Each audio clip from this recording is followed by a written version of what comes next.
So, why did I buy a Tesla? Why did I buy any EV? For months, I've been dreaming about getting an electric Lightning EV or waiting until 2024 for a Silverado EV or any number of new EVs on their way. In fact, I briefly owned a $75,000 F-150 Lightning Lariat and I loved it, but I decided it was too much money for me to keep.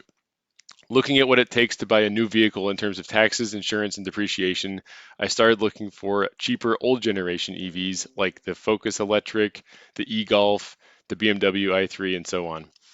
However, the range on these cars is so low, I would not even find it worth it to own it, considering the garage space and expenses I would have to give up. They just don't go far enough on a single charge. So I felt like the happy middle ground between the expensive new vehicle options and the very early EV options would be something like a Tesla Model 3 or a brand new Bolt, both of which are cheap. And especially in case of the Bolt, they're cheap because people have seen the fires and the recalls, so values are staying pretty low. Still, even a brand new Bolt with a warranty was not as appealing to me as a bottom of the barrel used Model 3. I would just not enjoy driving a front wheel drive Bolt as much as I would a more powerful, faster charging, longer range, and more feature heavy Model 3. So I have spent the last couple of months looking for the right Model 3, and by right, I mean a super cheap Model 3. I found a good 2018 example from Arkansas with a clean title here locally in Chicagoland. It had 139,000 miles on it, which kept the value low. I went to go test drive it, and it was generally fine, but I did notice it had a cabin heater error. The heat did not work, so I offered the dealer 25,600 compared to his asking price of 30,000, and he turned me down. He said he'd rather send it to auction for that price. After a long weekend of thinking about it and negotiating more with him on Monday, we made a deal. So at 26,400, I negotiated about $2,500 off the original asking price. One catch to make this purchase, though, is that I would have to go to Wisconsin to pick it up from auction with him. I'd never been to Mannheim, so it was cool to see all the cars there for sale. I even ran across a couple of other cars that I would have loved to have purchased, but I tried to stay focused on what I came there for. As unusual as it was to drive 2 hours with a dealer I didn't know and then drive back from another state, it worked out really well since I got to know the dealer a little bit, who was a cool guy, and I also got to do a very long test drive. I spent 2 hours driving the car, was able to supercharge it, and test a whole bunch of the features I hadn't had time to test earlier. One thing that helped my decision to purchase the car is that I got an additional $4,000 off from the Illinois EV tax rebate program, so I only paid effectively $22,600 for the car. Considering where the car market is right now, I'm pretty happy with the purchase. However, now comes the hard part. I have to repair the cabin heater. Subscribe to Mind of Matter to see how the cabin heater replacement goes on this channel, and you'll learn how to do it along with me. It's a beautiful day here in Pleasant Prairie, Wisconsin, doing my first ever supercharger session in my not yet purchased Tesla, but the dealer is letting me take it for a spin, and I'm driving it back from Wisconsin for him, so maybe not much of a favor for me, more of a favor for him, but I'm totally fine with it because I get a 2-hour test drive out of this thing and get to test all the features a little bit more, air conditioning and so on, and make sure it's the right car for me. So far it's okay. From my test drive on Thursday, I knew it had a flat tire on the back, or almost flat. You can see it's pretty low, so I got to fill that up at somewhere soon. But other than that, the drive's going okay. Very interesting car, this car. It has 139,000 miles on it. One owner since 2018, since it was new. And let's see, we got the Pike Pass on here. I'm trying to figure out why it's registered in Arkansas, when it was registered in Arkansas, but it has snow tires. I guess you don't get 135 or 139,000 miles on it in 4 years just staying in your state, so maybe it's been all over. But Arkansas and snow tires don't really mix, so I'm trying to figure out where it's been and why. Oklahoma, maybe.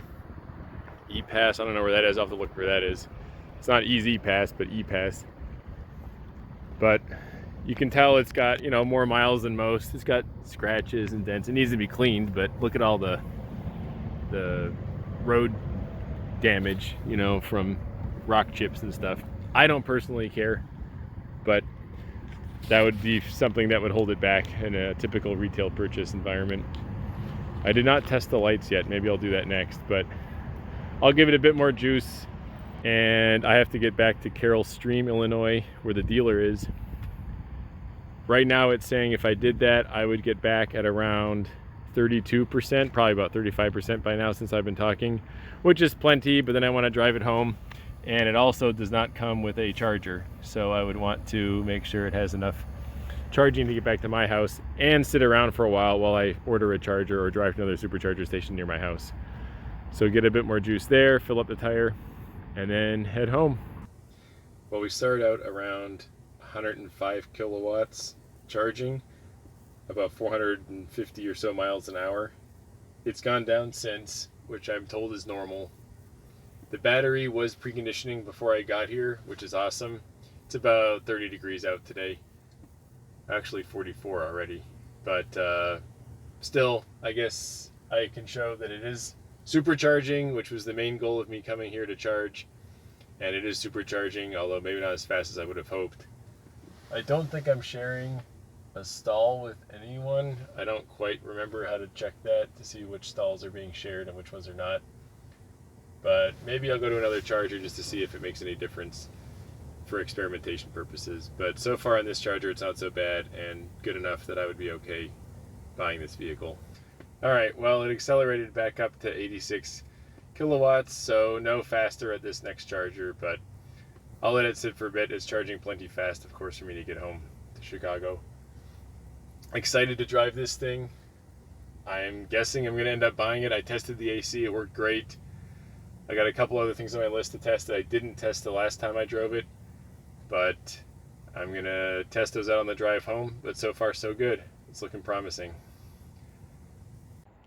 And home safe and sound. It was a long day, as it turned out, getting this car, but I made it work, negotiated a good price with the dealer, got it home with no problems. The rear tire is holding air, although I didn't fill it up enough. It's only at 30 pounds still, so I gotta fill up that rear tire, left rear tire, and gotta figure out how to charge it because the car did not come with a charger. So short of going to a supercharger station, which I could do, of course, I'm gonna look on eBay or something for a used Tesla charger, or if you have other better alternatives, please let me know. But we're back, and it's nice to have it in the garage. Got one car from each continent of manufacturer, at least the major continents, and a red, white, and blue pattern. So I kind of like how that worked out as well. Thanks for watching. Stay tuned.